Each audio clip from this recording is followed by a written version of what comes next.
Hello, babies. Hello. Hey, What's up, man? Jack. How's it going? Good. How are you? Good. Floor is yours, Jack. Tell us a little bit about yourself. Yeah, so my name's Jack, obviously, as you said that. I cover Celtics for Celtics blog of SB Nation. I'm a site expert at Hoops Habit, which is FanSided's general NBA site. I have my own website called Bannertown USA, which I started when I was an undergrad, that I put up, personal Celtics musings, recaps, previews, general stuff like that. I cover for Celtics for CLNS, which is a local Boston media company as well. I also write a little bit for the Hornets for At the Hive, but I'm kind of just all over the place. But Celtics is, grew up in the Boston area, so Celtics is the main priority, obviously. Right on, man. Well, I'll start right here. We've obviously seen an improvement in play over the last, call it 2 or 3 weeks. What do you attribute that to?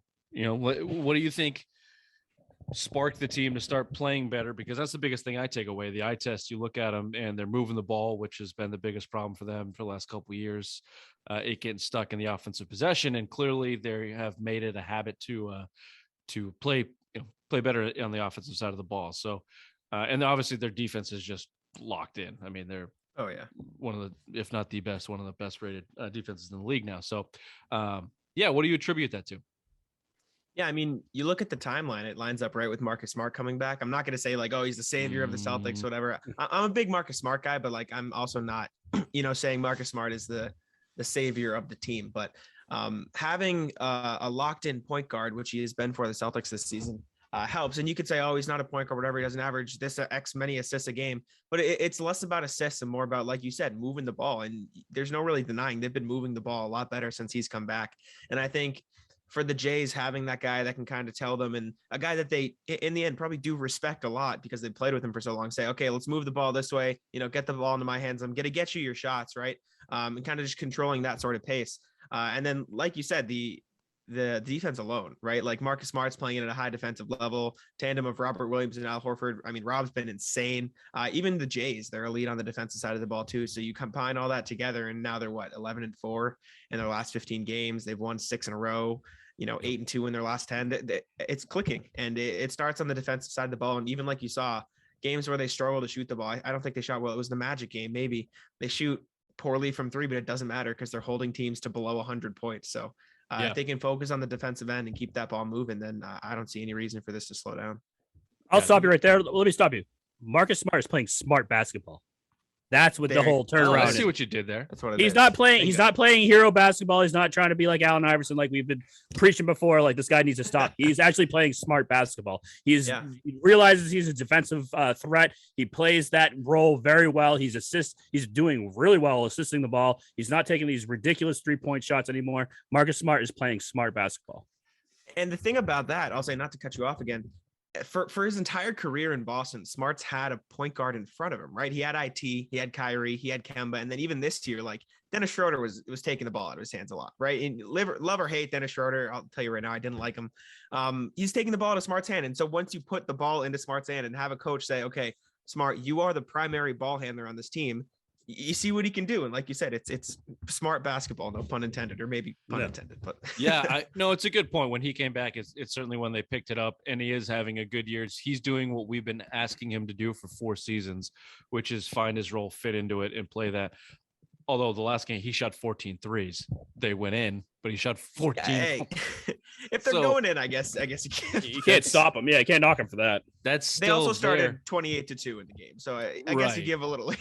Yeah, but they were in part of the offense, right? And it wasn't in the fourth quarter where you're down 4. Those were the backbreakers of the Marcus Smart quagmire, if you want to call it that.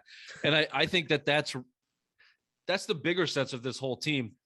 They've allowed it to be Jason Tatum and Jaylen Brown's team. Mm-hmm. They're the guys. They should be focused on trying to get them the ball in good positions to score on the offensive side of the ball, and everyone else fits their role. And I just think after 2-ish years, they've decided that that's okay, that is the way they want to play now, and it's showing up in the court.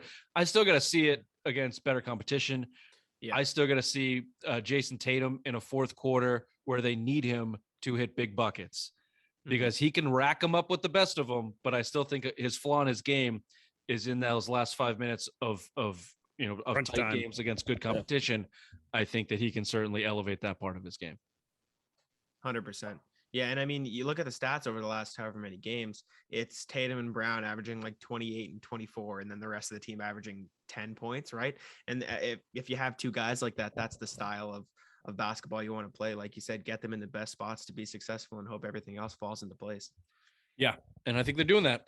And we'll see if they can do that with the new guys on the team. So let's talk a little deadline. So we got a lot of pieces moving for kind of I like the return in a certain way. I'll get your opinion on it here, Jack, but let's just lay it out. So essentially 3 deals made today. The first one, Brad Stevens dumped Bol and PJ Dozier at the doorstep of Orlando for a salary dump to get under the luxury tax.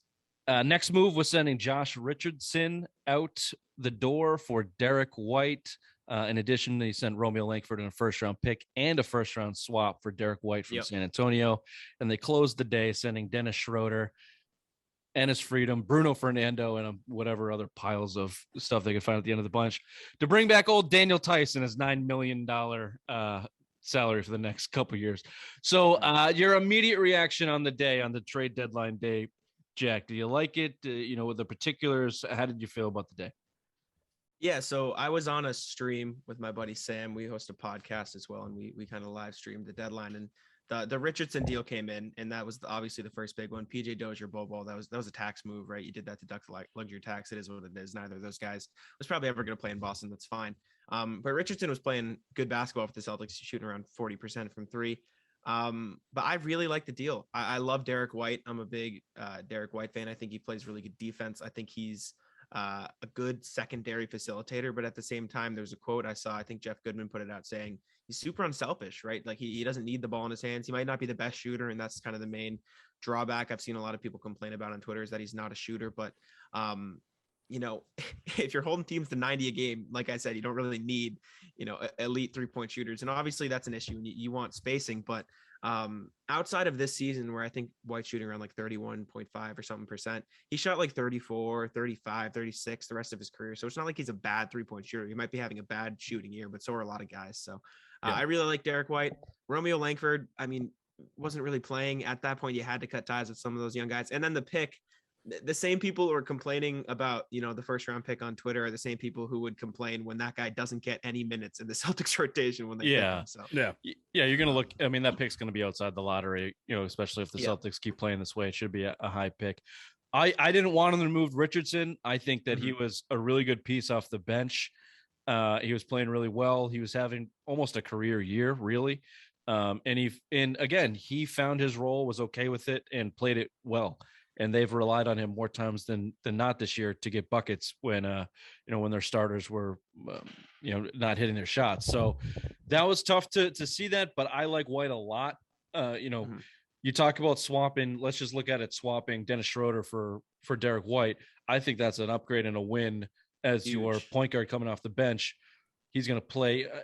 I'm with you. I didn't think Schroeder fit. I mean, nothing personal against him, but clearly he's playing for a salary. Yeah. He needs the ball in his hand. He's not a good passer. He's not a good distributor. And he was a liability on defense, as pesky as he could be. His size was an issue at times.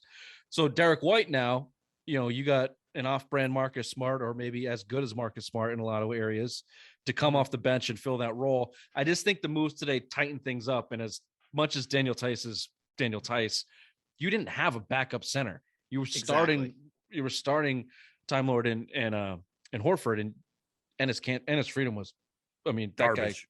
Guy probably won't get back in the NBA. So he got waived. He got cut immediately by the Rockets. Yeah, he's gone. And Grant Williams is having a career year by himself, but his size, you needed his backup center, and I think Daniel Theis is one of the probably perfect fit as a backup center in this role in Boston. But you did shorten your bench. Aaron Nesmith or Peyton Pritchard are going to have to step up, because those are your two question marks now on the bench with Richardson gone. You're going to have to get some buckets from somebody other than your starting unit. Yeah, and I think a lot of the reports you saw before the deadline day came about, everyone was saying, yeah, okay, Schroeder's gone. They're looking at trades for Schroeder, blah, blah, blah. And one of the big things were they're okay with dealing Schroeder because they're fine with Richardson taking on that backup point guard role. And if you're comparing Richardson as a point guard to Derrick White as a point guard, I mean, one's an actual point guard. So there you go. Right, and the second thing that came out was they're comfortable with letting Peyton Pritchard take a step up. So that tells me that Brad Stevens and/or Udoka is confident in Peyton Pritchard's ability to step into that rotation. And as far as Nesmith goes, I think it's a great opportunity for him, right? Everyone's talking about him not getting regular run. Well, they have 10 guys on the roster now, so he should be able to get some real run. And obviously they definitely have to sign at least 2 players before the game tomorrow. And that's in addition to Sam Hauser. I assume Sam Hauser will probably get a standard deal. You see reports floating on Twitter around that, and he's a good shooter in the G League. So hopefully he takes like 10 threes in the G League a game, which is wild. So hopefully he can do something like that. That's Brad Stevens' wet dream right there, is a guy that can shoot a 3. Yeah. He got in one game. It was, I forget who they were playing, and he knocked down a 3, in garbage time, obviously. And he was just like talking shit and dropping the, like go ice in the veins, baby. Let's go. He's like the Mac Jones that we were talking about. Mac Jones' dorky confidence. I don't know if you saw Mac Jones. His mic'd up came out today, but he kind of reminds me of that.